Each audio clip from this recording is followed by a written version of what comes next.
এই বইটা সম্পর্কে অনেক কিছু আমরা জানবো সুলগ্নাদির কাছ থেকে, সুলগ্না মুখোপাধ্যায়ের কাছ থেকে। আমি এই বইটা সম্পর্কে, বইটাকে পড়েছি, আর বইটা সম্পর্কে কয়েকটা বিষয় মানে ভূমিকা হিসেবে আমি একটু বলে নিচ্ছি। তাহলে এই যে উপন্যাসটা, এই উপন্যাসটা একটা সমকালীন উপন্যাস এবং অত্যন্ত গুরুত্বপূর্ণ উপন্যাস বলে আমার মনে হয়েছে, যার শুরু ও শেষ হয়েছে একটা রাজনৈতিক হত্যা দিয়ে। এই উপন্যাসটা, এবার এই রাজনৈতিক হত্যা, তার যে রাজনীতি, সেটা সুলগ্নাদি আমাদের বলবেন। এই উপন্যাসটা জুড়ে রয়েছে যুদ্ধের কথা, গৃহযুদ্ধের কথা, বিপ্লবের কথা, দুর্ভিক্ষের কথা, স্বাধীনতার স্বপ্নের কথা। যে উপন্যাসের শুরুতে মা মারা যায়, উপন্যাসের শেষে মেয়ে মারা যায়, এবং মায়ের যে মৃত্যু, সেই মায়ের মৃত্যু হচ্ছে কারণ সেই মা ইউক্রেনের এক নারী, তিনি স্বাধীনতার স্বপ্ন দেখেছিলেন এবং নিজের রক্ত দিয়ে বলা যায় তিনি স্বাধীনতার একটা মানচিত্র এঁকে যেতে চেয়েছিলেন। এই রক্ত দিয়ে স্বাধীনতার মানচিত্র আঁকার, আমরা সবাই জানি যে স্বাধীনতার জন্য সব দেশেই কিছু না কিছু স্যাক্রিফাইস করতে হয়। সেই আত্মত্যাগের কথা আমরা দেখব। সেই আত্মত্যাগের একটা প্রচ্ছন্ন অভিঘাত আমরা গোটা উপন্যাসের শুরু থেকে শেষ অবধি দেখব। একটা ইতিহাসের ক্রান্তিকালের একটা ছবি উঠে এসছে এই উপন্যাসে। দুর্গের মতো একটা শহর, সেই শহরের গল্প, লিয়াভুভ বলে একটা শহর, তার ইতিহাস, তার কাহিনী। এখানে মোটামুটি 4টে জাতিগোষ্ঠীর কথা এসছে।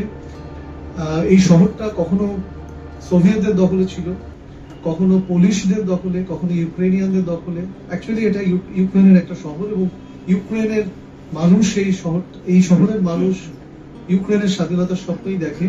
এর পাশাপাশি ইহুদিরা ছিল যারা নিরপেক্ষ, এবং এই ইহুদিরা নিরপেক্ষ থাকলেও তাদেরও হত্যা করা হয়েছে, গণহত্যা হয়েছে ইহুদিদের। এবং গোড়ায় দেখা যাচ্ছে যে ফ্যাসিস্টদের ভয়, গোটা উপন্যাসটা মানে জুড়ে একটা কিরকম একটা আতঙ্ক, কিরকম একটা সন্ত্রাসের একটা আবহ পরিবেশ। ফ্যাসিস্টদের ভয়, জার্মানদের ভয়, তারপরে সোভিয়েত শাসন। সোভিয়েত শাসন বলতে গ্রেপ্তার, নিপীড়ন, বন্দি শিবির, নির্বাসন, সেখানে সমাজতন্ত্রের ধারণা কি, সেখানে স্বৈরতন্ত্র কিভাবে এসছে, সাম্রাজ্যবাদ, সোভিয়েত সাম্রাজ্যবাদ বলতে কি বোঝায়, নানা চরিত্রের মধ্য দিয়ে, এবং শেষ পর্যন্ত যে সাম্রাজ্যের পতন, তার একটা ধ্বংসাবশেষের যে ছবি, সেটা কিন্তু আমরা একটা লাল সন্ত্রাস, তার একটা বিস্তৃত প্রেক্ষাপট এই উপন্যাসে আমরা পাচ্ছি। এই উপন্যাসে বারবার এসে লেনিনের কথা, বিশেষ করে লেনিনের প্রতি মোহভঙ্গের কথা, লেনিনের মুক্তি ভাঙার কথা, এসে স্তালিনের কথা, যিনি বারবার বলা হচ্ছে, যেখানে স্তালিন যিনি লেনিনের আদর্শের সঙ্গে বিশ্বাসঘাতকতা করেছিলেন এবং যেভাবে তিনি সন্ত্রাস চালিয়েছিলেন, সেই সন্ত্রাসের বিবরণ। এসে সীমান্তের কথা, দুই দেশের সীমান্ত বারবার একাকার হয়ে যাচ্ছে। দেশপ্রেমের কথা, যেখানে দেশপ্রেম বলতে কি বোঝায় এই প্রশ্ন তুলেছেন। সেটা কি রাজনৈতিক উদ্দেশ্য প্রসূত, নাকি সেটা সত্যি সত্যি তার মধ্যে খাঁটি একটা দেশের প্রতি ভালোবাসা আছে। এবং এই উপন্যাসের সমস্ত চরিত্রের এবং তাদের জীবন, তাদের সম্পর্ক, গোটা উপন্যাস ধরেই সবকিছুর মধ্যে একটা যুদ্ধের পরোক্ষ প্রভাব আছে। নানা স্মৃতি বর্ণনা আছে, গণহত্যার কথা আছে, মনুষ্যত্বের কথা আছে, যে যুদ্ধের এই হিংস্র পরিবেশেও দেখা যাচ্ছে যে সেখানে মনুষ্যত্বের নানা বিকাশ হচ্ছে আর কি। এবং দেখা যাচ্ছে যে বারবার একটা খুব গুরুত্বপূর্ণ প্রতীক হিসেবে আসছে কবরস্থান, যেখানে দেখা যাচ্ছে যে কবরস্থানে কিন্তু সব জাতির মিলনস্থল। সেখানে সব জাতির শিশুরা, সে ইউক্রেনের হোক, পোলিশ হোক, সোভিয়েত হোক, ইহুদি হোক, তারা কিন্তু পাশাপাশি সেখানে শুয়ে থাকছে। এবং সেখানে এমনকি যখন চিকিৎসা হচ্ছে তাদের, সেখানেও কোনো জাতপাত নেই। শহরের যেখানে ডেসক্রিপশন দিচ্ছেন, সেখানে দেখা যাচ্ছে যে রাস্তা ও শহরের নাম বারবার পাল্টে যাচ্ছে, দেশের নাম পাল্টে যাচ্ছে। শহরটা কখনো পুলিশদের দখলে যাচ্ছে, তখন নাম পাল্টে যাচ্ছে।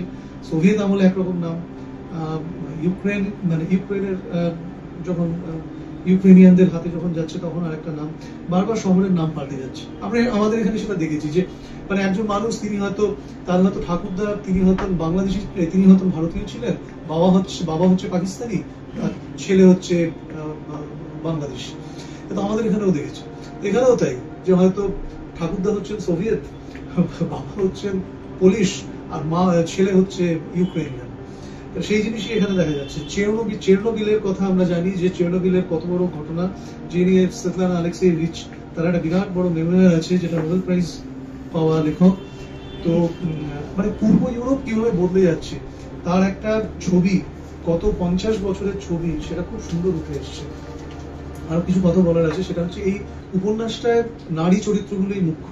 একটা পরিবারের কথা এসছে, মূলত 3 প্রজন্মের কথা, মা, মানে ঠাকুমা, মা এবং নাতনি। এই নাতনির একটা কথা বলছি, 4টে প্রজন্ম, মানে বড় দিদু ভাই, যে লেখিকা তার বড় দিদু ভাই, তারপরে তার দিদা, কারণ ওদের দেশে ঠাকুমার কনসেপ্টটা তো খুব একটা নেই। মায়েরা বাচ্চাদের নিজের বাপের বাড়িতে রেখে মানুষ করার ব্যাপারে, এটাই একটা ওদের ইয়ে সংস্কৃতির মধ্যে আছে। তো সেই হিসেবে বড় দিদু ভাই, তারপর দিদু ভাই, তারপরে মা, তারপরে লেখিকা। আর একটা জিনিস হচ্ছে, লেখিকা মারা যায় না, লেখিকা ওই একটা প্লাস্টিকের মধ্যে পড়ে যায় এবং মাকে একটা করুণতম চিঠি লিখে, সেই চিঠিটা কিন্তু সে লিখছে, মা তো ইউক্রেনে মারা গেছে, আর ও তখন বসে আছে ক্রাকোয়ে, ও ক্রাকোতেই থাকে, জানা ক্রাকোতেই থাকেন, তো সেখান থেকে লিখছে। তো আমি কি আরম্ভ করবো না কিছু আরো সেটা হচ্ছে যে এই উপন্যাসে আরো একটা জিনিস, যে এটা মানে শুরু হচ্ছে জেমস জয়েসের একটা উদ্ধৃতি দিয়ে। সেটা খুব সিগনিফিকেন্ট, তার কারণ হচ্ছে যে জয়েস, তিনি নিজেও, আয়ারল্যান্ড ছিল একটা পরাধীন দেশ এবং সেখানে স্বাধীনতার লড়াই চলছিল, সেই জায়গায় কোথাও একটা একাত্মতা। এই লেখার মধ্যে জাদু বাস্তবতার প্রয়োগ আছে, প্রতীকের বিভিন্ন প্রয়োগ আছে, বিশেষ করে যীশু খ্রিস্টের প্রতীক বারবার এসছে। সিঁড়ির কথা, নকশার কথা, বর্ণমালার কথা, মুখোশের কথা, সার্কাসের কথা রয়েছে। সময়ের খেলা, সময় কখনো এগিয়ে গেছে, কখনো পিছিয়ে গেছে। একটা কমিউনিস্ট দেশে, যেখানে কমিউনিস্ট স্বৈরাচার, সেখানে ধর্মহীনতার কথা বারবার এসছে। দেখছে যে মানে যে দেশ ধর্মহীনতার কথা বলছে, সেখানেও কিন্তু দেখা যাচ্ছে ধর্মকে এড়ানো যাচ্ছে না। ক্যাথিড্রালের বর্ণনা বারবার এসছে, শিল্পীদের কথা এসছে, স্থাপত্যের বর্ণনা এসছে, এবং তার যেমন তারকভস্কি সিনেমার কথা এসছে, নস্টালজিয়ার কথা, তারপরে মাতিসের ছবির কথা, মোদিগিয়ানির ছবির কথা। ভাষা কিভাবে কেউ বলছে যে পোলিশ ভাষায় কথা বলছে, কেউ রুশ ভাষায়, কেউ ইউক্রেনিয়ান ভাষায়, এই ভাষার খেলাটা বিভিন্নভাবে এসছে। সময়ের খেলা এসছে, একটা প্রতীকের কথা, যেরকম একটা নদীর একটা নর্দমায় পরিণত হচ্ছে, সেটা একটা, এবং বিভিন্ন কবিদের রেফারেন্স আসছে, কখনো ইউক্রেনের জাতীয় কবি শেভচেনকো, ইভান ফ্রাঙ্কো, কখনো আলেকজান্ডার ব্লক, কখনো মারিয়া সাতায়েভা, কখনো মায়াকভস্কি, এরকম বিভিন্ন কবির কথা আসছে। তো আরেকটা যেটা আসছে, সেটা হচ্ছে আতঙ্ক, সন্ত্রাস, ধ্বংস, হত্যা, মৃত্যু, এই সবকিছুর জন্য প্রচুর স্বপ্ন দৃশ্যের প্রয়োগ আমরা দেখতে পাচ্ছি। একটা অবচেতনের প্রয়োগ আমরা দেখতে পাচ্ছি, যে কিভাবে এই লেখার মধ্যে আসছে। আর এই সবটাই বিশদে আমরা সুলগ্নাদির কাছে শুনবো। আমি প্রথম যে প্রশ্নে যাই, সেটা হচ্ছে যে একটু আপনার মুখ থেকে শুনতে চাই, যে এই যে রঙিন শাশুওয়ালা বাড়ি, এই রঙিন শাশুওয়ালা বাড়ির যে এই বইটার সঙ্গে আপনার পরিচয় হলো কিভাবে? এটা হচ্ছে 2023-এ প্রথম কলকাতায় হলো লং নাইট অফ লিটারেচার, এবং সেটা অনুষ্ঠিত হলো ম্যাক্স মুলার আর আলিয়ান্স ফ্রান্সে, পাশাপাশি ওরা করলেন। তো আমাদেরকে সেখানে ভাগ করে দেওয়া হয়েছিল, মানে আমি যে ঘরে, মানে আমার খুব বন্ধু, সেও জার্মান জানে, সে সেই ঘরে নেই, কিন্তু অদ্ভুতভাবে ওরা ভাগটা করেছিল। এবারে আমি গিয়ে পড়ি মানে জানার ঘরে। সত্যি বলছি, প্রথমে আমি বলেছিলাম আমি এখন পড়ি, শুনবো, এরকম ভাবে বলেছিলাম। আমাকে বলা হলো না, যাও না ভালো হবে, নভেলটা ভালো। যাই হোক, গিয়ে বসেছিলাম, এবং ও যখন ওই জায়গাটাই পড়লো, ওর মায়ের চিঠিটাও করেছিল, মাকে যে লেখা, এবং 2-1 মেয়ের চোখ দিয়ে জল পড়তে আরম্ভ করলো। ওটা তো আর বাংলা ছিল না তখন, ইংরেজিটা পড়া হলো। হাউস স্টেট ক্লাস, সেটা পড়া হলো। এবং সেটা পড়া হতে মানে পড়া হওয়ার পরে আমার তখন মনে হলো, যেহেতু আমি মাইগ্রেশন, তারপরে ওয়ার ডিভাস্টেটেড এরিয়া, তারপরে আমি নাৎসিদের ইয়ে নিয়েও কাজ করেছি, কিন্তু আমার কোথাও মনে হয়েছিল যে কমিউনিস্টদেরও তো অনেক কিছু আছে যেগুলো আমরা কিন্তু হিটলারকে যেমন Hitler is like an open book to everybody, কিন্তু স্টালিন সেটা নয়। এবং এখানে দেখা যাচ্ছে লেনিনও একটা সময় ওদেরকে বলছে হ্যাঁ স্বাধীনতা দেব, ইউক্রেনকে বলছেন স্বাধীনতা দেব, কিন্তু মানে তোমার ভাষা একটা তৈরি হবে, কিন্তু তোমার আর বাকি কোনো স্বাধীনতা থাকবে না, এই কথাটা বলছেন। এবং মানে যেটা খুব শকিং, লেনিনের মতন একজন মানুষ এটা বলছেন কি করে। এবারে তারপরে এই যে গুলাকের ঘটনা, গুলাক বলে যে চাষিদেরকে একটা ইয়ে করে দেওয়া, এই জিনিস তো আমি যখন প্রথম 90 সালে প্রথম গেছিলাম, যখন দুটো দেশ এক হলো জার্মানিতে, তারপরেও যখন আমি গেছি আমি শুনেছি এই এদের কমিউনিস্টদের মরাল পলিসিং এর, সেটা কিন্তু খুব একটা পৃথিবীতে আমাদের সবার গোচরে আসে না। তো যখন ওটা করার পরে আমি ওকে দুটো প্রশ্ন করেছিলাম। প্রশ্ন করার পরে বেরিয়ে এসে আমাকে জিজ্ঞেস করছে, জানা হোয়াট ইউ ডু? আমি বললাম I am translator, I mainly translate from German to Bangla, but I also do from English. তো বললো আমার বইটা পড়বে, এটা জার্মান আছে। এইভাবে কথা শুরু, কারণ সেই বছরই আমি বইমেলায় গেলাম, ওখানে ওর এজেন্টের সঙ্গে আমার কথা হলো। তো তারপরে নিজেই আমাকে একদিন মেল লিখলো যে না তুমি ইয়ে করো না, জার্মান বইটা আমার খুব একটা পছন্দ হয়নি অনুবাদটা, তুমি ইংলিশটার দিকে করো, কারণ ওখানে ডিটেলস আছে। আর ও জার্মান কিন্তু জানে না তা না, অবভিয়াসলি পোল্যান্ডে বড় হয়েছে, জার্মান জানবে, হ্যাঁ, কিন্তু মানে সেই আমার সূত্রপাত। তারপরে আপনাকে কি তখনই উনি বইটা দিলেন? না, ও বইটা দিতে পারেনি। বইটা আমি বুক ফেয়ারে যখন গেলাম জার্মানিতে, ফ্রাঙ্কফুর্টে, তখন আমি পেলাম। সেটা কত বছর পরে? 2023। এটা হয়েছিল অগস্টে, আর আমি গেলাম অক্টোবরে বইমেলায়। মানে আপনি তাহলে বইটার বিষয় দেখেই অনুবাদ করতে আগ্রহী হয়েছিলেন? হ্যাঁ, বইটার বিষয় দেখেই অনুবাদ করতে আরম্ভ করেছিলাম। আর তার মধ্যে তো যুদ্ধটা আরম্ভ হয়েই গেছে, এবং যুদ্ধটা আরম্ভ হওয়াতে আমার কাছে কিছু এআই এর দয়ায় ফিড আসতে আরম্ভ করে, এবং ফিড গুলো আমি দেখলাম যে ইউক্রেনকে নিয়ে আসছে। এইভাবে তখন একজন যে যাদবপুর থেকে যার বই বেরিয়েছে, আমার ওর নামটা এক্ষুনি মনে পড়ছে না, ও আছে ফেসবুকে, আমার বন্ধু, ও আমাকে অনেক কিছু পাঠাতে আরম্ভ করে, এবং ও ফেসবুকে ছবিগুলো দিতে আরম্ভ করে যে মানে এইভাবে বিভৎসভাবে আজকে এই করেছে, আজকে এত বাচ্চা মারা গেছে। এবং আমাকে কিন্তু সেইটা খুব সাহায্য করেছে। দ্বিতীয় কথা হচ্ছে, এখানে তখন যিনি আলিগঞ্জের ছিলেন ডিরেক্টর, তো নিকোলার স্ত্রী হচ্ছেন কবি ইউক্রেনের। ও আমাকে কবিতাটা দিল, সেটা একটা সাংঘাতিক কবিতা দিয়ে বললো ঠিক আছে তুমি অনুবাদ করো। আমি অনুবাদ করার পরে ও আমাকে বললো এই কবিতাটা ছেপো না, আমাকে আর আসতে দেবে না দেশের বাইরে। মানে ওর মা বাবা তো ওখানে, ও ফ্রান্সে থাকে, মা বাবা তো ওখানে, বললো আর দেশের বাইরে আসতে দেবে না, তাই এই কবিতাটা তুমি ছেপো না। সেটা আমার কাছে এমনি মানে আমার মোবাইলে রয়ে গেছে।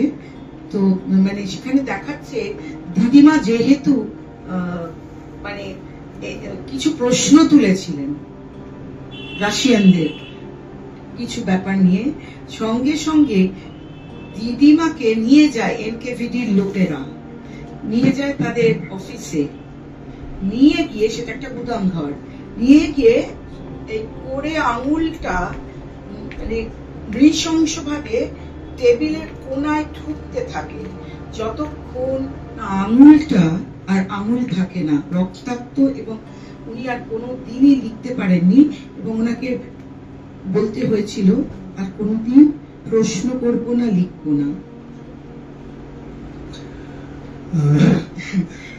তো আমি জাস্ট একটু যদি আমার একটু প্রথমটা একটু পড়ি অনুবাদকের কথা থেকে, সেখান থেকে একটু বোঝা যাবে। মা, ইউক্রেন কি একদিন স্বাধীন হবে? আপনি কি জানেন কি হয়েছে? এয়ারপোর্টে প্রবেশ করার সঙ্গে সঙ্গে একজন অফিসার আমাকে প্রশ্ন করলেন। এক মুহূর্তের জন্য আমি বাকরুদ্ধ হয়ে পড়ি। ভদ্রলোক ভাবেন আমি বুঝতে পারছি না, তাই আবারও বললেন, আপনি আপনার দেশে যেতে পারবেন না, আপনার দেশে যেতে পারবেন না। আমি ভাবি আমি করতে পারবো এবং আমি করবই। যে নীল পর্দায় উড়ান প্রস্থানের তালিকা থাকে, আমি সেই দিকে ছুটে গেলাম। এটাই শেষবার আমি ওই পর্দায় ইউক্রেনে এই শহরগুলোর নাম দেখতে পাবো, লিয়াভোভ, কিভ, খারকিভ। এখন অনেক দিন দেখতে পাবো না এই নামগুলো। আশা করি দুঃস্বপ্নের দিন একদিন শেষ হবে। এই উদ্ধৃতিটি আমি তুলেছি ভিক্টোরিয়া আমেলিনা বলে একজন জার্নালিস্ট এবং লেখিকার। তিনি 1986 সালে জন্ম। 1 জুলাই 2023 একটা রেস্টুরেন্টে ঢুকেছিলেন আরো দুই বন্ধুর সঙ্গে বসে এই যুদ্ধের সময় নিয়ে আলোচনা করবেন। এমন জোর রাশিয়ানরা সেখানে বুম ফেলে, মারা যান। তো উনি তখন একটা লিখছিলেন যে খুব interesting, looking at women, looking at war, a war and justice diary, এটাই ছিল। তা ওকে নিয়ে ইরিনা, এই যন্ত্রণা ওর এখনো রয়েছে ইরিনার, কারণ ও দেশে ছিল না, মৃত্যু খবরটা পায় এখানে বসে। ও সেই কবিতাটা আমাকে বার করতে দেয়। ও লিখেছে, ভিক্টোরিয়া আমেলিয়া যখন 2023 1 জুলাই মারা যান, তার বন্ধু এরিনা ভিকিচক তার স্মরণে একটি কবিতা লেখেন। ইউক্রেনীয় ভাষায় লেখা এরিনার এই কবিতা ইংরেজিতে অনুবাদ করেন ওস্তাপ কিন এবং কেটসোরকান। আমি সেই কবিতার প্রথম কয়েকটি লাইনের বঙ্গানুবাদ এখানে তুলে দিলাম। যুদ্ধ শেষ হলে ঈশ্বর তুমি আমাকে ফেরত দিও ভিকাকে, যা ভালো তাই করো, যে ভাবেই হোক তা করো, ফিরিয়ে দাও তাদের হাত পা, ফিরিয়ে দাও তাদের ভাই বোনকে, ভলোদিয়ার ভাজিলকে দাও আমায় ফিরিয়ে, ইটগুলোকে রেখে দাও যথাস্থানে, জানালাগুলোকে দাও লাগিয়ে। সুরঙ্গাদি, অনুবাদ প্রসঙ্গে আমার দুটো প্রশ্ন আছে। এক হচ্ছে যে বইটা বেশ জটিল উপন্যাস, বহুস্তরী উপন্যাস। এই উপন্যাসটা পড়ে আপনার ফার্স্ট ইমপ্রেশন কি হয়েছিল? এক। আর 2 নম্বর প্রশ্ন একসঙ্গে যদি উত্তরটা দেন, সেটা হচ্ছে যে অনুবাদটা এত ঝরঝরে অনুবাদ, এত কঠিন একটা উপন্যাসের এত ঝরঝরে অনুবাদ করলেন কি করে? মানে দুটো ভাষার তুলনা করে যদি একটু বলেন। আমার পাবলিশাররা বলতে পারবে আমার পেছনে পড়ে গেছিল দুজনেই, কারণ আমি বইটা ঠিক টাইমে দিতে পারিনি, সম্ভব ছিল না, পারছিলাম, মাঝে আমায় থেমে যেতে হচ্ছিল। এই উপন্যাসটা আমি না কিছুটা পড়ে আরম্ভ করে দিয়েছিলাম অনুবাদ করতে, কারণ আমি দেখলাম আমি যদি পুরোটা পড়ে ফেলি আমার পারবো কিনা জানি না অনুবাদ করতে। কারণ এই দুদিন আমি বইটা ধরে যখন নাচছি আমি নিজেই অবাক হচ্ছি, কারণ আমি রিসেন্টলি এম্বাসি অফ ইউক্রেনে ওদেরকে মিট করে এসেছি, কালচারাল অ্যাটাশে যিনি, তিনিও এত যন্ত্রণাদায়ক সব কথাবার্তা বলেছেন। আমরা গিয়ে দাঁড়িয়েছিলাম, খুব ইন্টারেস্টিং, আমরা গিয়ে দাঁড়িয়ে আছি, দেখা করতে যাব। ওরা না বড় বড় বাচ্চাদের, তাদের কারুর হাত নেই, কান থেকে রক্ত বেরোচ্ছে, সেসব ছবিগুলো এনে বাইরে দেওয়ালের গায়ে লাগাচ্ছিল। আমি বিশ্বাস করুন আমার গায়ে এখনো কাঁটা দিচ্ছে। ছবিগুলো আপনি জানেন কিভাবে এই বইটার মধ্যে ফুটে উঠেছে। আমি খালি মনে হচ্ছিল যে বইটা আগে লেখা, কিন্তু একই জিনিস বুশরা চালিয়ে যাচ্ছে। এবং এই কথাটা আমাকে জার্মানিতেই একজন বলেছেন যে অ্যাকচুয়ালি পুতিন তো স্টালিনের পথ ধরেই হাঁটছে, যুদ্ধও থামাবে না, সাংঘাতিক কথা, যুদ্ধও থামাবে না, কারণ ওটা তো খনি, ওটা ইউক্রেন হচ্ছে ন্যাচারাল ইয়েতে এত বেশি, ওটা খনি ওদের কাছে, ওটা হাতছাড়া হয়ে যাবে, হ্যাঁ, ন্যাটোর কাছে চলে যাবে, এসব মেনে নিতে পারছে না ওরা। আমি খুব ইন্টারেস্টিং, আমি যখন ফিরছিলাম প্লেনে, মানুষ কিভাবে আমরা ব্রেন ওয়াশ হয়ে থাকি। একটি বাচ্চা ছেলে কিন্তু সে একটা বই পড়ছিল, কার বই আমার মনে নেই, এবং সেটা আমাদের এই মিডল ইস্টে, আমার মনে নেই কার বই, এবং আমি তখন বললাম যে হ্যাঁ এরকম যুদ্ধ চলছে প্যালেস্টাইন, ও তখন দিব্যি সাপোর্ট করলো যে ইসরায়েল ঠিক করছে না ইত্যাদি। আমি তখন বললাম হ্যাঁ একই জিনিস তো ইউক্রেনেও চলছে। হ্যাঁ, তখন অবাক হলাম, একটা কত বয়স হবে, 28-29 বছর বয়সে, শিক্ষিত, চাকরি করে, বই পড়ে, সে বলল আমায় হ্যাঁ আসলে দেখুন ইউক্রেন তো এটা করতে পারে না, ইউক্রেন তো ন্যাটোর কাছে চলে যেতে পারে না, ওটা তো দেখুন ওদেরকে ডেভেলপ করেছে রাশিয়া, না ওরা ডেভেলপ ছিল। হ্যাঁ, এবং মা কিন্তু মারা যাচ্ছে লেখিকার, সেটা কিন্তু এই রেড ভাইবার নাম, ওটা আমি বাংলা করেছি, ওই গানটা গাইতে গাইতেই সেই সময় কোথাও থেকে স্নাইপার গুলি করে, গুলিটা করেছে যাকে করে, ওই শেভচেঙ্কোকে, তার গায়ে লাগে না, ওর গায়ে লাগে। কি বিভৎস! আমি নামটা ভুলে যাচ্ছি, উনি এই গানটা ইয়ে করছিলেন। এখানে একটা দারুণ জায়গা রয়েছে, যেখানে যখন ইউক্রেন আবার গুলি ছুটছে শহরের দিকে, সে সময় ওরা সঙ্গে সঙ্গে ওদের জাতীয় কবি শেভচেঙ্কোর একটা মূর্তি তুলে দিচ্ছে। সেটা দেখে মানে আমি কথাটা বলছি এই কারণে যে যেই মুহূর্তে ওরা শেভচেঙ্কোর একটা মূর্তি তুলে ধরছে অমনি গুলি বন্ধ হয়ে যাচ্ছে। মানে ইউক্রেনের পুরো বইটা পড়ে যেটা আমার মনে হয়েছে যে ওদের কবিতা, ওদের স্থাপত্য, ওদের শিল্প, ওদের সবকিছু এত রিচ যে বোধহয় সেই উত্তরাধিকারটা রাশিয়া তো সবসময় আত্মস্থ করেছে, সে ভূগোল থেকে শুরু করে সেটাকে হারাতে চায় না কোনো না। এবং আমরা এই যে ইউক্রেনের এম্বাসিতে গেছিলাম, আমি উঠে আসি যখন, আমি হঠাৎ আমাদেরকে বলছেন ভলোদিমির যে রাশিয়ানরা বলে সব রুশ লেখক, তা কিন্তু নয়। নিকোলাই গোগোল ওদের এত বড় লেখক, তিনি তো আসলে ইউক্রেনের লেখক। হ্যাঁ, বুলগাকভ ইউক্রেনের। হ্যাঁ, তো সেইটাই হচ্ছে ব্যাপার যে ওরা সবকিছুই আমার আমার করে বলবে, সেটার জন্য ইংরেজদের মতো। হ্যাঁ, ইংরেজরা আয়ারল্যান্ডের লেখকদের আমাদের লেখক, স্কটল্যান্ডের লেখকদের আমাদের লেখক। হ্যাঁ, এবং স্টালিন যেভাবে একটা ম্যানমেড ফেমিন ওখানে করেছিল, ঠিক আমাদের দেশে যেটা ব্রিটিশরা করেছিল। সাম্রাজ্যবাদের চেহারাটা সব জায়গাতেই সমান, একদমই সমান। মানে যেমন ইংরেজরা তেমনি সোভিয়েতরা, তেমনি আমেরিকানরা, তেমনি হ্যাঁ স্প্যানিশরা, ল্যাটিন আমেরিকা। হ্যাঁ, তো হলোদোমারের সময় ওরা যে মানে কত মিলিয়ন, আমার কাছে মানে লেখা আছে, আমি একটা রিসার্চ পেপারও নিয়ে এসেছি, সময় হলে পড়বো, সেখানে মানে 1 মিলিয়ন না কত মানুষ মারা গেছিল, মেরেছিল। কিন্তু আমার এটাই বক্তব্য, কেন আমরা এদেশেও যারা ধরুন বামপন্থাকে সমর্থন করি এবং বামপন্থীতে বিশ্বাসী নয় তা তো নই, তারপরেও কিন্তু আমরা কেন আমরা তাদের সবকিছুরই তো একটা ফ্ল থাকতে পারে না। এখানে যেটা উপন্যাসটা পড়ে যেটা আমার মনে হয়েছে সেটা হচ্ছে যে একটা আদর্শ হিসেবে একটা জিনিস একরকম, মানে সেই আদর্শ হয়তো খুব মনুষ্যত্বের কথা বলছে, মানবতার কথা বলছে, কিন্তু তার অ্যাপ্লিকেশন যখন হচ্ছে, অ্যাপ্লিকেশন হওয়ার জায়গায় তখন আইডিওলজিক্যাল জায়গাটা কিন্তু একটা স্বৈরাচারের দিকে চলে যাচ্ছে। একদম। এবার এই যে কমিউনিস্ট স্বৈরাচার বিভিন্ন পূর্ব ইউরোপের দেশগুলোতে, যেটা ল্যাটিন আমেরিকায় হয়তো আমেরিকার আগ্রাসন যেটা দেখেছি, এই যে আগ্রাসন, এই আগ্রাসনের যে হিংস্রতা, আমি জানি না হিংস্রতাটা কমেছে না এতে বেড়েছে, কিন্তু সেই হিংস্রতার আমাদের এখানে যেহেতু এই লেখিকা আমাদের খুবই আমার মনে হয়েছে গুরুত্বপূর্ণ লেখিকা, এবং তিনি so call Soviet social realism থেকে বেরিয়ে এসছেন এবং বেরিয়ে সম্পূর্ণ একটা অন্য ধরনের ন্যারেটিভ, একটা অল্টারনেটিভ ন্যারেটিভ এখানে ব্যবহার করছেন, যে কারণে এই ভায়োলেন্সটাকে দেখানোর জন্য উনি কিন্তু বারবার স্বপ্নে ঢুকে যাচ্ছেন এবং বারবার স্মৃতিতে ঢুকে যাচ্ছেন। স্মৃতি স্বপ্ন এই দুটোর একটা খেলা চলছে পুরো উপন্যাসটা ধরে।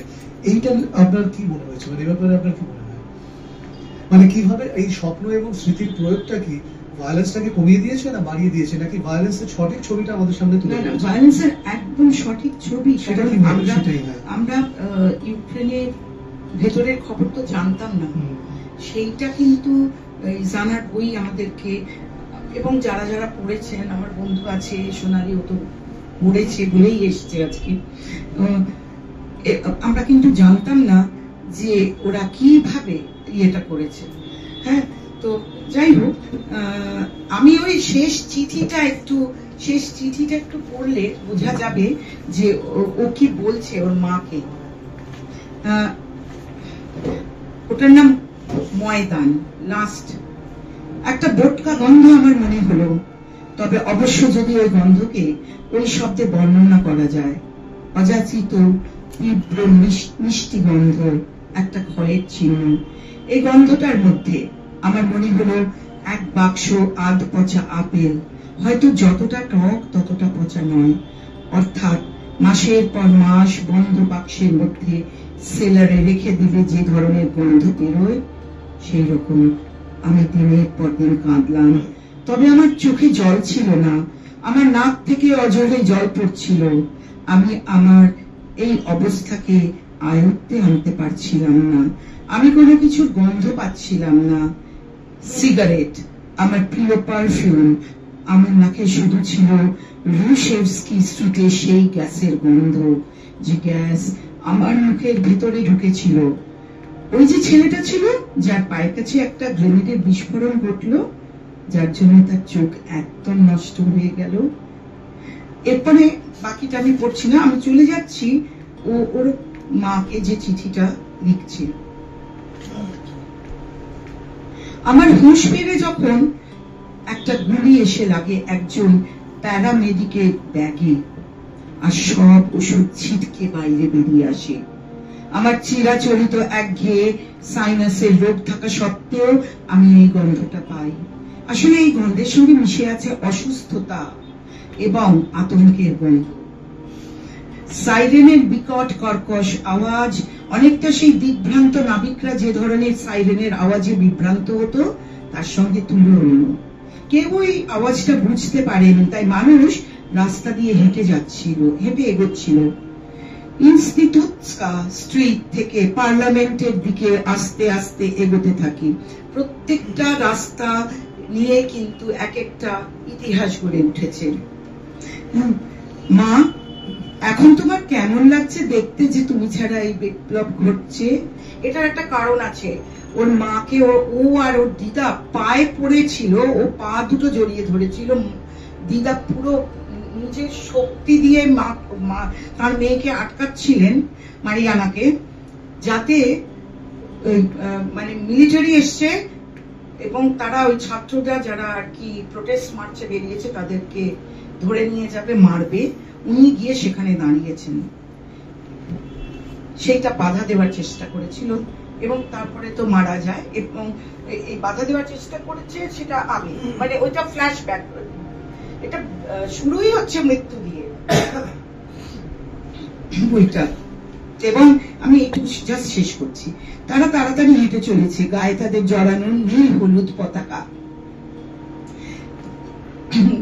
আর পতাকার দুটো কোণ দুজনে দুপাশ দিয়ে তুলে ধরে আছে, যেন একটা চাদর ওই পতাকা তাদের প্রেম পর্বের জন্য, যাকে দিনের শেষে একটা উপত্যকায় ছড়িয়ে দেবে ওরা। আমার বাঁ দিকে দেখতে পেলাম একটা গাঁটটা লোক ছদ্মবেশে রয়েছে। ইউক্রেনীয় প্রদেশের অমসৃণ রাস্তাগুলির মতো তার মুখে খোঁচা খোঁচা দাড়ি, হাতে তার একটা কাঠের ঢাল, আর মুখে সিগারেট। আমার আগে চলেছে দামি ওভারকোট পরা একজন লোক, পায়ে দামি কোম্পানির চামড়ার জুতো, আর মাথায় শক্তপোক্ত একটা টুপি। টুপির গায়ে ঐতিহ্যবাহী ইস্টার ডিমের মোটিভ। তার একই হাতে ধরা রয়েছে লাল সাদা পুলিশ পতাকা এবং লাল কালো ইউক্রেনীয় জাতীয়তাবাদী পতাকা। আমার মাথায় এলো পতাকার ক্ষেত্রে লাল রঙের একটা বিশেষ অর্থ আছে। মাগো, এর আর অন্য কোনো অর্থ থাকতে পারে না। লোকটি চিৎকার করে উঠল, ওরা গুলি করছে! আর সেই মুহূর্ত থেকে আমার মাথায় গেঁথে গেল যে এখানে যা ঘটছে তা এই শহর, এই স্বাভাবিক রাস্তাগুলোর সঙ্গে কোণের ওই আধুনিক মুদিখানার দোকান সব একদম বেমানান। আরো কয়েকজন ওই লোকটির কথা প্রতিধ্বনি করে ওঠে, কিন্তু কেউ পেছন ফিরে দেখে না, রাস্তা দিয়ে দৌড়তেও শুরু করে না। আবার ছেড়ে যাচ্ছি। যুবাদের সঙ্গে প্রৌঢ়রাও মিলেমিশে যুদ্ধ করছে। বরাবরের মতো ইতিহাস দরজা জানলা দিয়ে আমাদের জীবনে জোর করে ঢুকে পড়ছে মা। আমি মাথায় হেলমেট না পরে হাঁটছিলাম, নিজেকে তাই গুলির আওতা থেকে বাঁচাতে পারিনি। রুকস্যাক কাঁধে নিয়ে একটা ছেলে, আমাদের ওই আগে দেখা ছেলেটির মতো, সারি সারি ধাতব ঢালের সামনে ঝাঁপ দিয়ে পড়ে, তার হাতে ডেভিডসন স্টোন ছুঁড়ে দেয়। আমি তখন ওর দিকে এগিয়ে যাচ্ছিলাম, হাতে আমার মোবাইল ফোন উঁচু করে ধরা। আমি রেকর্ডিং করছিলাম। ক্রাকোভ 2010 থেকে 2014। এই চিঠিটা কোন ভাষায় লেখা? পুলিশ। পুলিশ। আমি আসলে কিন্তু অরিজিনাল চিঠিটাও কি পুলিশ ভাষায়? কিন্তু মানে পুরো বইটাই তো পুলিশে, এবং ও এই চিঠিটাও লিখেছে পুলিশ ভাষাতে। মা তো পুলিশ জানতেন, মা কারণ দিদিমা তো পোল্যান্ডে। না, কিন্তু মানে ধরুন গোটা উপন্যাসটায় মা কিন্তু বারবার নিজেকে দাবি করছেন যে আমি ইউক্রেনের মেয়ে। এবার মানে আমার যেটা মনে হয়েছে যে আসলে এখান থেকে অনেকগুলো প্রশ্ন উঠে আসে। এক নম্বর প্রশ্ন হচ্ছে যে দেখুন, এই একটা চিঠিতে ভাষা দিয়ে লেখা, কিন্তু শুধু কিন্তু ভাষার পাশাপাশি এখানে ইন্দ্রিয়র ভূমিকা কতটা গুরুত্বপূর্ণ হয়েছে, এবং গোটা বইতে কিন্তু দেখা যাবে যে শব্দ, রং, তারপরে গন্ধ, এগুলো খুব ইম্পর্টেন্ট। দ্বিতীয় সেটা হচ্ছে যে মানে ভাষা ব্যবহার, যে একই প্রজন্মের মানে আলাদা প্রজন্মের অথচ একই পরিবারের পরপর প্রথমত হচ্ছে নারীর স্বর, যে নারীর যে এখানে আমি আসছি একটা করে আসছি। প্রথমে আমি মানে প্রত্যেকটা চরিত্রই এখানে কোনো না কোনো ভাবে আত্মপরিচয়ের সংকটে ভুগছে। তাদের একটা আইডেন্টিটি নেই। আমি কি পুলিশ না আমি ইউক্রেনিয়ান? আমি কোন ভাষায় কথা বলবো? আমি কি পুলিশ ভাষায় বলবো না ইউক্রেনিয়ান? একমাত্র লেখিকার সেই সংকটটা নিয়ে। এবং তাদের আমার যে পাস্ট, আমার যে রুট, সেই রুটটা যে সোভিয়েত রুট, সে সোভিয়েত রুটটাকে আমি যেভাবে হোক অস্বীকার করবো, সেই আইডেন্টিটিকে আমি অস্বীকার করবো, কিন্তু তার অল্টারনেটিভ আইডেন্টিটি, মানে তার বিকল্প হিসেবে আমি যে আইডেন্টিটিটাকে গ্রহণ করব, সেটা কি হবে? তার একটা যেন রূপরেখা একটা অস্পষ্ট থাকছে, অসংজ্ঞায়িত থাকছে, তাই না?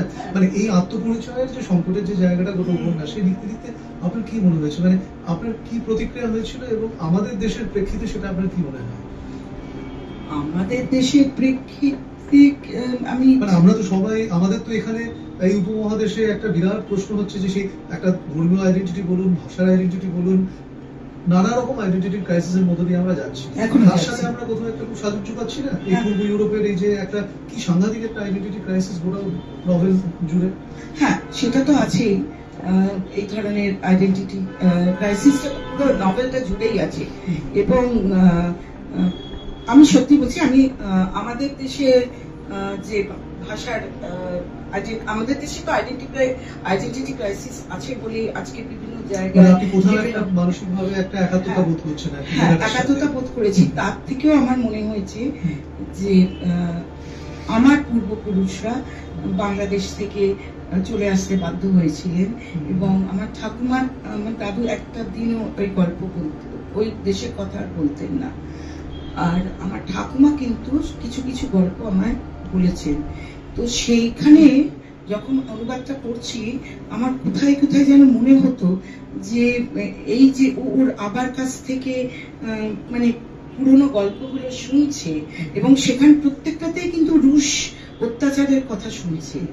হ্যাঁ, সেইখানে মনে হয়েছিল যে কোথাও গিয়ে মানুষের ভেতরে এই অত্যাচারের স্মৃতিটা কিন্তু রয়ে যায়, কিন্তু সেই স্মৃতির ভাষাটা, সেটা যেটা তার আইডেন্টিটি তৈরি করছে। আমার ঠাকুমা যেমন বাংলা ভাষা ছাড়া বলতেই পারতেন না, কিন্তু এখানে পুরো নভেলটাতে অন্য ভাষা ব্যবহার করেনি, যেটা ধরুন কিন্তু বলার সময় বারবার বলছে আমি কিন্তু ইউক্রেনের, আমি ইউক্রেনের। হ্যাঁ, এটা বারবার বলছি, কিন্তু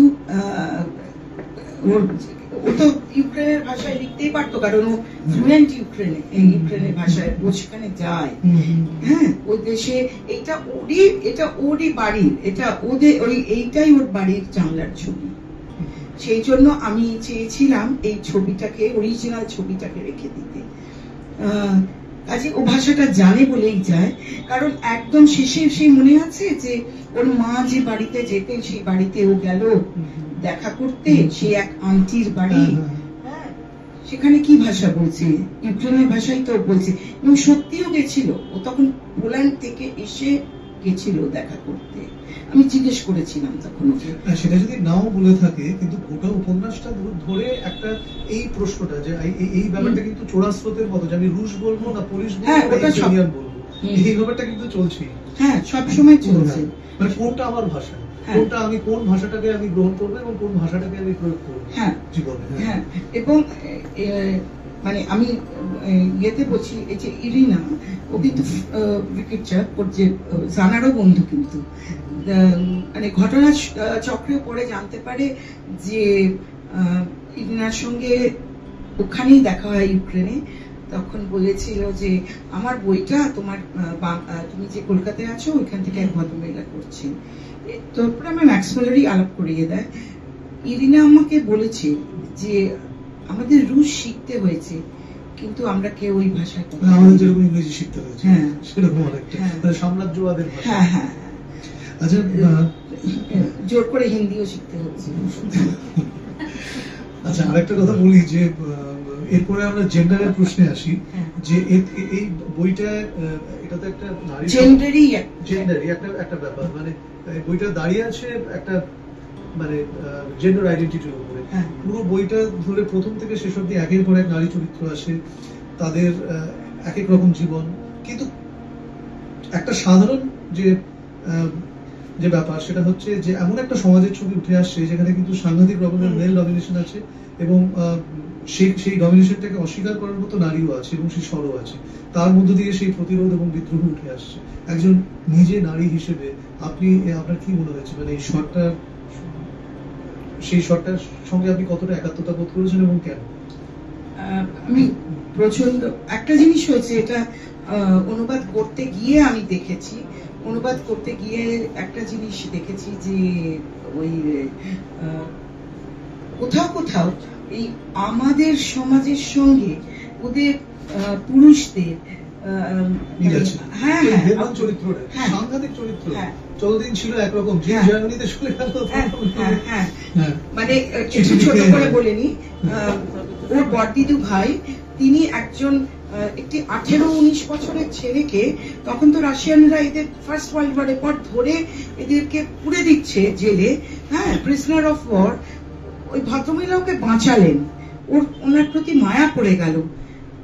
আচ্ছা, কেন মায়া পড়লো সেটা একটা সাংঘাতিক, মানে প্রচন্ড, এই জিনিসটাও আমাকে ভীষণ ভাবে নাড়া দিয়েছে। সেটা হচ্ছে, সেটা পরে আসছি। ওই 20 বছরের একটি ছেলে ওই ভদ্রমহিলার শারীরিক কামনা করবে বলে, সেক্সুয়াল ইয়েটা মেটাবে বলে ওকে রেখে দিয়েছে। এবং আবার মানে অথরের যে দিদিমা, তিনি এক রাত্রে দেখতে পান মা কি করছে, এবং সেই নিয়ে অশান্তিও হয়। কিন্তু এবং চেঁচামেচিতে নিচ থেকে একজনরা উঠে আসে, তারা রুশ পুলিশকে জানিয়ে দেয়। সব সাংঘাতিক ব্যাপার করে তাকে তারপরেও বাঁচিয়ে তাকে বনের মধ্যে, আমরা এরকম অনেক সিনেমায় দেখেছিলাম, সেই কাঁটা তারের ইয়ের কাছে ছেড়ে দিয়ে আসে, যেখান দিয়ে ও পালিয়ে যায় জার্মানিতে গিয়ে, চিঠি লেখে অকথ্য ভাষায়, ডাইনি, বুড়ি ইত্যাদি ইত্যাদি অনেক শব্দ দিয়ে চিঠিটা লিখছে, এবং কিছু করার থাকে না ভদ্রমহিলার। উনি মেনে নেন। এখানে যেটা হচ্ছে যে এই যে বড়দিদু ভাই, তিনি কিন্তু যেমন বিয়েও করেছেন, আবার অনেকের সঙ্গে লিভিংও করেছেন। এটা কিন্তু এই সোশ্যালিস্ট কান্ট্রিতে ছিল, বিয়ে ছাড়া বাচ্চাও হতে পারত, এবং মানে জানাই তাই, জানার বাবা ছিল না, ওর মা কিন্তু মানে মা আর্টিস্ট, মা অ্যাকচুয়ালি ডাক্তারি পড়তে পাঠিয়েছিলেন। বড়দিদু ভাই তিনি কিন্তু সেই আমাদের সমাজে যেরকম ঠাকুমার শাশুড়ি যদি থাকেন তিনি চালিয়ে যান, তার ইয়েটা এটাও তাই, বড়দিদু ভাই যা বলবে তাই হবে। তো আবাকে আবা মানে অথারের যে দিদিমা আবা বলে ডাকতো, আবাকে ডাক্তারি পড়তে হবে, অন্য কিছু পড়তে দেবে না, আর ও পড়বে। সেই সময় একটি ছেলের সঙ্গে আলাপ হয়, কিন্তু তাদের একটা ওয়ান নাইট, ছেলেটি যে রাত্রে চলে যাচ্ছে সেদিনই তাদের একটা সম্পর্ক হয়, এন্ড দ্যাট হাউ শি কনসিভস। মজাটা দেখেছেন যে সেখানে কিন্তু আর আপত্তি করছে না, সেখানে আর ওইটা সোশ্যালিস্ট কান্ট্রির একটা ইয়ে, মানে বিয়ে না হলেও বাচ্চা হতে পারে। আর জানারও এই প্রথম যে চ্যাপ্টারটা, সেখানেই দেখা যাচ্ছে নিকোলা বলে একটা চরিত্র। আমরা অনেকক্ষণ জানতে পারছি না নিকোলা কে, এবং নিকোলার সঙ্গে ও কি চলছে। একটা সময় আমরা দেখছি মায়ের প্রেমিক সে, এবং তার সঙ্গে ওর শারীরিক সম্পর্ক শুরু হয়ে যাচ্ছে। একটা 45 বছর এরম বয়সের লোক, আর ওর বয়স 15, এবং আবা কিন্তু আমাদের সমাজের মতো সেখানে আবার নেই, প্রচন্ড ভাবে আপত্তি করছে, অশান্তি হচ্ছে বাড়িতে। এবং বড়দিদু ভাইও বুঝতে পেরে, যেদিন ও মানে নিকোলা ওদের বাড়িতে এত বছর পরে ওর জন্য, মা মারা যাওয়ার পরে ঢুকে ওই হিস্টেরিক হয়ে গেছিলেন ভদ্রমহিলা। হ্যাঁ, মুখে কিছু বলেননি, উনি হিস্টেরিক হয়ে গেছিলেন।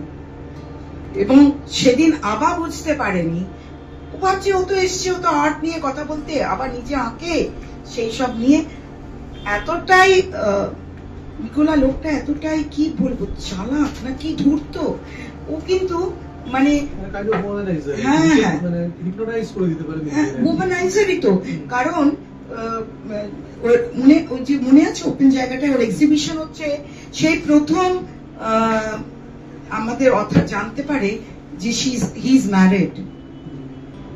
ওর মা মারা যাওয়ার পরে ও বিয়ে করেছে, সেই স্ত্রীকে তখন কিন্তু সব লোকের সামনে, এরকম চরিত্র আমরা এখানেও দেখেছি, প্রাধান্য দিচ্ছে।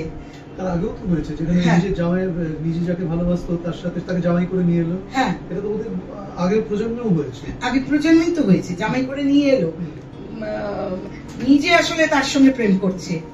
হ্যাঁ, এটা বড়দিদু ভাই প্রেম করছে, কিন্তু জামাই করে নিয়ে এলো মেয়ে। হ্যাঁ, তো এবং যখন জানতে পারছে, অথর কি করছে, একটা কোণে দাঁড়িয়ে যাচ্ছে, তার ভেতরে কষ্টটা আমরা বুঝতে পারছি, তার একটা আইডেন্টিটি ক্রাইসিস তখন। হ্যাঁ, যে আমি যে লোকটা প্রেমে হাবুডুবু খাচ্ছি, যে লোকটা আমার শরীরটা নিয়ে মানে এক ধরনের খেলা খেলে চলেছে, সেই লোকটা আসলে বিবাহিত। এবং ও যখন ওখান থেকে বেরিয়ে চলে আসছে, একটা অন্ধকারে এসে, পুরো ধান্দাবাজ এসে বলছে, তুমি অমুক জায়গায় গিয়ে দাঁড়াও, আমি আসছি। হ্যাঁ, মানে সরি, মানে বলতে বাধ্য হচ্ছি, হ্যাঁ, অমুক জায়গায় গিয়ে দাঁড়াও, আমি আসছি। এইবারে সেই দিন আবার ওপর থেকে দেখে যে ওদের বাড়ির দরজার সামনে দাঁড়িয়ে ওকে, ও না সেদিন কাট হয়ে গেছে, আর ওকে চুমু খেয়েই যাচ্ছে। মানে আবার শেষে যখন মৃত্যু হচ্ছে, প্রচন্ড একটা সাইকোলজিক্যাল একটা মানে মনস্তাত্ত্বিক একটা অভিঘাত, ধীরে ধীরে এই সম্পর্কটা আবার মানসিক ভাবে শেষ করে দিচ্ছে। হ্যাঁ হ্যাঁ, এবং সেখানে দাঁড়িয়ে আবার দেখতে পাচ্ছে, এবং সেই দিন আবার চূড়ান্ত অশান্তি করেন বাড়িতে। সেটা তো আবার আমাদের সমাজে খুব স্বাভাবিক, খুব স্বাভাবিক। সেটা কিন্তু সেখানে কিন্তু ওয়েস্টের ব্যাপার নয়, ওয়েস্টের মধ্যখানে গেলে একদম আলাদা, সেখানে বিয়ে না হলে বাচ্চা অবৈধ।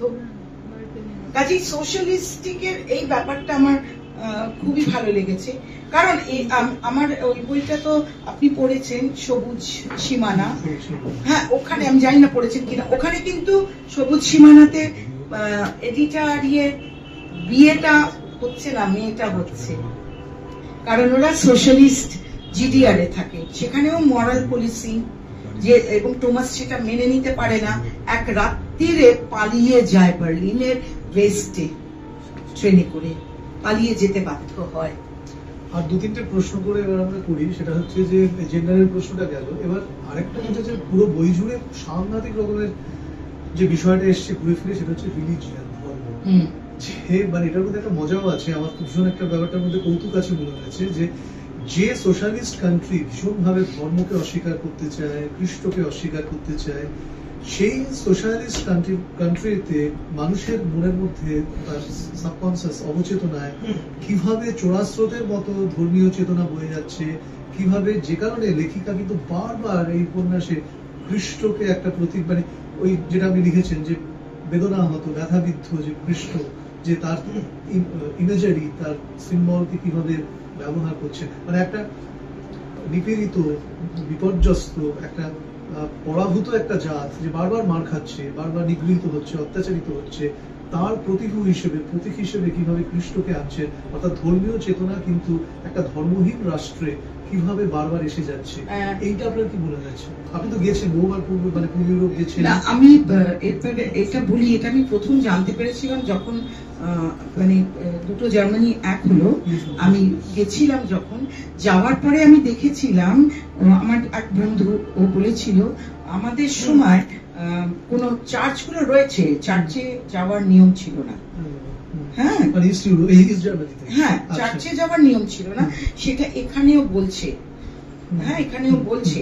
এবারে কি দরদ দিয়ে ক্যাথিড্রালগুলোর বর্ণনা। হ্যাঁ, এখানে একটা জিনিস দেখেছেন, ওর মা মারিয়ানা কিন্তু চার্চে যেতেন না, চার্চে যেতেন ওর বড়দিদু ভাই, ওর দিদু ভাই, এবং মানে আবাই কিন্তু এবং ও জোর করছে আমি যাব বলে ওকে নিয়ে যাচ্ছে। তার আগে ক্যাথিড্রাল জায়গাটা তো ওকে চেনাচ্ছে নিকোলা। হ্যাঁ, তাহলে কি আমার একটা প্রশ্ন মনে হয়েছে, তাহলে কি ওরও ওপরটা এরকম একটা রেভলিউশনিস্ট, ও তো রেভলিউশনিস্ট, যে জন্য ওকে কলেজ থেকে বার করে দিয়েছে, পুলিশ ইয়েতে রেভলিউশনের সময় কলেজ পড়তে দেয়নি, সেই চার্চে যাচ্ছে। হ্যাঁ, সে চার্চে যাচ্ছে, সে চার্চে কি ওকে সব ফ্রেস্কো গুলো দেখাচ্ছে, বোঝাচ্ছে। হ্যাঁ, এটা আমার মনে হয়েছে। তাহলে কোথাও কি ভেতরে এটা রয়েছে? হ্যাঁ, ওদের মা বা ওদের আবা বা ইয়ে, ওদের তো ধরুন ওরা তো বলছে না যে আমরা কমিউনিস্ট বা কিছু। হ্যাঁ, ওরা কমিউনিস্ট পরিচয়টাকে অস্বীকার করতেই চায়, অস্বীকার করছে, কিন্তু সোভিয়েতের বিরুদ্ধে ভীষণ রাগ। কিন্তু এ তো তা করছে না, এই তো তা করছে না। সেইটাই আমার বক্তব্য, যে এইটা আমার কিন্তু নিকোলার চরিত্রটাকে কোথাও গিয়ে একটা মনে হয়েছে যে হ্যাঁ একদম মানে গোটা জাতির মধ্যে যে একটা অ্যাম্বিগুইটি রয়েছে, সেইটা যেন এই চরিত্রটার মধ্যে দিয়ে উঠে এসেছে, এবং একটা সময়ের মধ্যে যে একটা অ্যাম্বিগুইটি রয়েছে সেইটা যেন উঠে আসছে এই চরিত্রটার মধ্যে দিয়ে। আরেকটা জিনিস সেটা হচ্ছে যে এই লেখাটার যে টেকনিক, সেই টেকনিক নিয়ে একটু যদি বলেন, কি মানে কখনো ম্যাজিক রিয়েলিজম ব্যবহার করছেন, কখনো সিম্বল ব্যবহার করছেন, কত ইমেজারি ব্যবহার করছেন। আমার তো ওইটা, আর ওই জায়গাটা তো আমার ভীষণ আমাদের দেশের সাথে মিল খুঁজে পেয়েছি, যে এখানে অনেক লেখা হয়েছে যেগুলো হচ্ছে ধরুন নদী বুঝে, সেগুলো ছোট ছোট জলাশয় হয়েছে, কিভাবে একটা এই যে পন্তমা নদী, সেটা একটা নর্দমা হয়ে যাচ্ছে, নাট্যশালার নিচ দিয়ে সেই নদীটা বয়ে যাচ্ছে, এবং ওরা সেই নদীর নর্দমায় নেমে খুঁজতে যাচ্ছে। এইগুলো নিয়ে যদি একটু বলেন, তার টেকনিক নিয়ে, ন্যারেটিভ নিয়ে যদি একটু বলেন, ন্যারেটিভ টেকনিক নিয়ে। মানে হ্যাঁ, মানে সত্যি কথা বলছি, এই পল্টভা নদীটার একটা তো আলাদা চ্যাপ্টারই আছে, তার আগে আছে বিভিন্ন সময় ওর মেনশন করাও আছে, কারণ ওটা তো শহরের মধ্যে দিয়ে বইছে। এই জায়গাটা অনুবাদ করার সময় কিন্তু আমাকে বেশ কয়েকবার জানার সঙ্গে যোগাযোগ করতে হয়েছে। হ্যাঁ, কারণ আমাকে বুঝতে হয়েছে, মানে নদী, এবং ওখানে কিন্তু ওটা কিন্তু একটা স্বপ্ন, ও যে ঘুমিয়ে পড়ছে, ওটা তো স্বপ্ন। হ্যাঁ, ওটা কি সন্ত্রাস সেই স্বপ্নের মধ্যে। হ্যাঁ, মানে আতঙ্কিত হচ্ছে বারবার। হ্যাঁ, এবারে ওই জায়গাটা কিন্তু আমি সত্যি বলছি, আমাকে বারবার সঙ্গে যোগাযোগ করতে হয়েছে, এবং ও আমাকে তখন আর কি ওই লিঙ্ক পাঠাতো, আমি পড়তে হয়েছে, যে প্লাস ইরিনা আছে, ইরিনাও আমায় সাহায্য করেছে বোঝার জন্য, যে না হ্যাঁ এই নদীটা এইরকম, তোমার তুমি ভেবো না, তুমি বুঝতে পারবে না। এখন কিন্তু সেই জায়গাটাও নষ্ট হয়ে গেছে। সবশেষে একটা প্রশ্ন করি, সেটা হচ্ছে যে এই উপন্যাসটা পড়তে পড়তে তারপরে নিশ্চয়ই শ্যামল বা আপনি কিছু প্রশ্ন করবেন আপনাদেরকে, সেটা হচ্ছে যে এই যে বইটার নাম রঙিন শাঁসিওয়ালা বাড়ি, এই রঙিন শাঁসির একটা সাংঘাতিক ভূমিকা আছে এই বইতে। রঙিন শাঁসি মানে একদিকে বইটার পাতায় পাতায় এত ভয়, এত মৃত্যু, এত রক্ত, এত ভায়োলেন্স, দরজাবন্ধটা কি সাংঘাতিক। ভাই বাবা, ও তো চোরেও ভাঙতে পারবে না এমন ভাবে, কিছু নয়, পুলিশিং এর ভয়। যখন তখন মাঝরাত্রে বরকে নিয়ে চলে গেছিল, মানে সোভিয়েত সিক্রেট পুলিশ এসে বরকে নিয়ে চলে গেছিল, সে আর কোনোদিন ফিরে আসেনি। ভীষণ ভালোবাসতেন তার বরকে। সেই ট্রমা থেকে উনি বেরোতে পারেননি সারা জীবন, একটা ট্রমাটাইজড অবস্থায় দরজা জানলা সব বন্ধ করে রাখতেন। কখন সারাক্ষণ মনে হতো খুলে রাখলেই পুলিশ আসবে এবং ধরে নিয়ে চলে যাবে। এবং কাঁচটা যে ভেঙে গেল মনে আছে, সেটা নিকোলা ছাড়া কেউ সরাতে পারবে না। তখনও ওদের মধ্যে একটা টেনশন, আর ওর মধ্যে অথারটার মধ্যে তখন তার ইয়েগুলো দেখছে ভেতরে পেইন্টিং যেগুলো। এইটাই আমি জানতে চাইছি, মানে ধরুন এই যে কন্ট্রাস্টটা, মানে গোটা উপন্যাসে যে একটা তার ভীষণ একটা মর্বিডিটি লেখাটার মধ্যে, আর নামের মধ্যে যে একটা আশাবাদ, যে একটা অপটিমিজম, এর মধ্যে যে কন্ট্রাস্টটা, এইটা আপনার কি মনে হয়? মানে লেখাটার মধ্যে যে সমাজ, লেখাটার মধ্যে যে একটা আবহ তৈরি হয়েছে, তার প্রেক্ষিতে আপনার এটা কি মনে হয়? সেটা আমি সত্যি বলছি, যখন আমি রঙিন শাঁসিওয়ালা বাড়ি নামটাকে 3 বার আমি বদলে আলটিমেটলি এটা করেছি, বুঝতে পারছিলাম না যে কি করা উচিত, কি করব। আলটিমেটলি এটা যখন আমি করলাম, আমি দেখলাম ওই কাঁচটাই ওদের আবরু, বাড়ির ভেতরে কি ঘটছে সেইটা বাইরের লোক জানতে পারবে না, ওটাই হচ্ছে ওদের আবরু। এইটা একটা অদ্ভুত ন্যারেটিভ এর মধ্যে দিয়ে এনেছে। ওই যে বাচ্চা, সে কি বলছে, মানে কি কেউ দরজায় টোকা মারলে, কে পরিচিত লোক না অপরিচিত লোক, ওরা কিন্তু বারান্দায় যেখান থেকে বলছে দেখতে পাচ্ছে না কেউ, কিন্তু ওরা বলে দিচ্ছে এই নামে এখানে কেউ থাকে না, থাকুক আর না থাকুক এইটা বলে দিচ্ছে।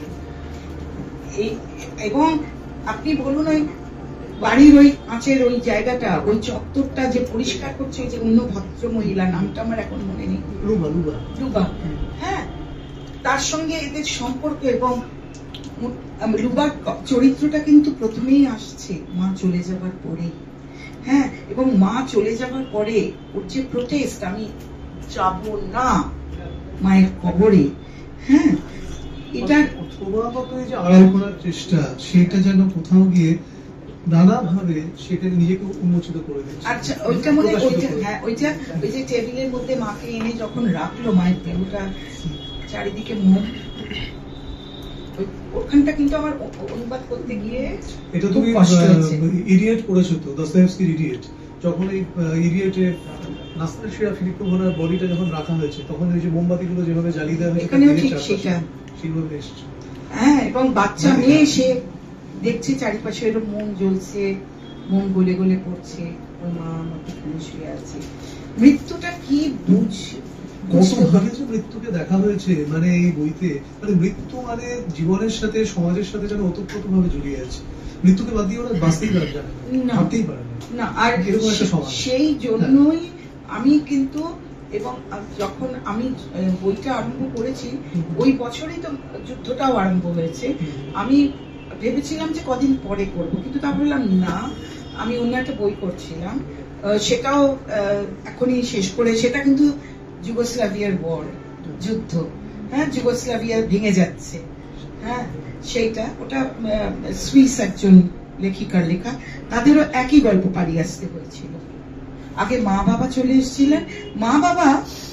এসেছিলেন অন্য এই যে কুলাকদের কথা, ওখানেও তাই, সেই জমিদারদের সব নিয়ে, মানে আমি আমার গরু দুধ দেবে, এটা তো সোশ্যালিজমের ইয়ে, আর 5 জন বাড়িতে সেই গরুর দুধ খাবে, মানে আমি হয়তো এতটা খাওয়ার কথা, আমি এইটুকু পাচ্ছি, সেই জিনিসটা। এবারে দেখুন, এটার তো ভালো দিকও আছে, খারাপ দিকও আছে। খারাপ দিকটাই দেখে ওইখানেও ওই মানে ওখানেও অথার একদম আই বলেই করছে। অথরের অথর, হ্যাঁ, উনি ওর মা বাবা সুইজারল্যান্ডে এসে যে এদেরকে আমি সহ্য করতে পারছি না, তখন কিন্তু মার্শাল টিটো আসছে সেই সময়। কিন্তু ওই যে বাবার জমি কেড়ে নিল, বাবাকে নিয়ে চলে গেল, একই ব্যাপার। ওরা কিন্তু নিয়ে যাবে কমিউনিস্টরা, হ্যাঁ, কমিউনিস্টরা এই যে নিয়ে চলে যাবে যদি ইয়ে করেছো। এটা আমি এখানে দেখছি, ওখানেও দেখেছি। এবার এই যে নিয়ে গেছে সেই রাগ, এবং বাবা যখন ফেরত আসে, বাবাকে ওরা চিনতে পারেনি, এত অত্যাচার করেছিল। মাথা চুল কিছু ছিল না, সেখানে না উকুনের পাউডার দিয়ে দিয়েছিল। হ্যাঁ, তো তারপরে বাবা কিছুদিন পরেই মারা যায়, এবং সেই বড় ছেলে দেশ ছেড়ে চলে যায় সুইজারল্যান্ডে, এবং দুজনে সেখানে কষ্ট করে তারা একটা ক্যাফে কেনে পরে, যে ক্যাফেতে মা কাজ করতে, সেই ক্যাফেটার তারা এত ভালোবাসে, ওদেরকে দিয়ে অন্য জায়গায় চলে যায়। ইতিমধ্যে যুদ্ধটা লাগে যখন, তখন ওদেরকে নিয়ে ওদের ঠাকুমা আসতে বাধ্য হয়। হ্যাঁ, এবার খুব ইন্টারেস্টিং করে কিন্তু ঠাকুমাকে না, আমার ওই বইটা এখানে তো তুমি করে বলছে, ওখানে আপনি করে বলছে ঠাকুমাকে, কিন্তু ওই ঠাকুমাই হচ্ছে অথরের জীবন। এখানেও কিন্তু তাই, ওখানে ঠাকুমা, এখানে দিদিমা। এই কনভারসেশনের শেষে এসে একটা কথাই বলা, সেটা হচ্ছে সোভিয়েত ইউনিয়নে যে কি অত্যাচার হয়েছে মানুষের উপরে, গুলাগ, সলিডসিনের লেখা গুলাগ আর্কিপেলাগো, ওয়ারেম সালামোভের লেখা, আরো অনেকের লেখা বাংলায় হয়েছে অনুবাদ, বহু বছর ধরে আমরা জানছিলাম। কিন্তু পূর্ব ইউরোপের দেশগুলোতে, যে বিভিন্ন দেশে, ধর পূর্ব জার্মানি হোক বা এই যে এখানে ইউক্রেন হোক, এইসব দেশগুলোতে যে কি অত্যাচার হয়েছে, মানে সোভিয়েত স্বৈরাচার, লাল সন্ত্রাস, যে সাধারণ মানুষের জীবনে কত বড় অভিশাপ হয়ে এসছে, সেটা আমরা কিন্তু সুলগ্নাদির একটার পর একটা বই অনুবাদ করে যাচ্ছেন, এবং সেই অনুবাদগুলোর মধ্য দিয়ে আমরা কিন্তু সেগুলোর সাথে পরিচয় আমাদের হচ্ছে। তো ধন্যবাদ। হ্যাঁ, এখানে অনেক রকমের বই সবাই পাবেন, যেহেতু এটা লাইভ চলছে, অনেক রকমের বই পাবেন, আপনারা কিনুন, এসে পড়ুন। আমার বইও এখানে পাওয়া যাবে, অনুবাদ করা বইগুলো, তাই যারা পেতে চান এখানে পেয়ে যাবেন। সবাই ভালো থাকবেন, শুভরাত্রি।